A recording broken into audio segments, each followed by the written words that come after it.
मज़ीद detail share करेंगे अपने नाज़रीन के साथ। शाम खबर से मुतालिक कराची के मुख्तलिफ इलाकों में गैस की लोड शेडिंग जारी है, जिसके बायस बच्चे, बुजुर्ग और बीमार शहरी परेशानी का शिकार हैं। आपको बताएं कि रमज़ान मुबारक के आगाज़ के साथ ही शहरियों के मुश्किलात में भी इजाफा हो गया और गैस की लोड शेडिंग ने उनकी मामलाती ज़िंदगी को मुतासिर करने के साथ साथ ज़िंदगी भी अजीरन बना दी।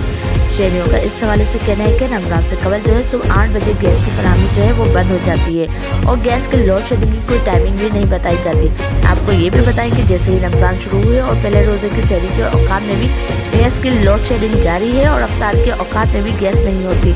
ऐसे में शहरी क्या करें, बच्चों के लिए खाना कैसे बनाएं और अफ्तार कहाँ से करें। सुबह और दिन हो या रात के औकात में गैस की लोड शेडिंग से शहरी जो है वो बेहद परेशान है। यहाँ पर आपको ये भी बताएं कि सुई सदरन गैस कंपनी के मुताबिक शहर में गैस की फराहमी दोपहर 2:30 बजे से शाम 7 बजे तक होगी और शहरी के लिए गैस सप्लाई रात 2:30 बजे से शाम 5 बजे तक होगी। इसके साथ साथ ये भी बताई गई कि बाकी औकात में गैस की अदम फराहमी का प्रेशर कम रहेगा।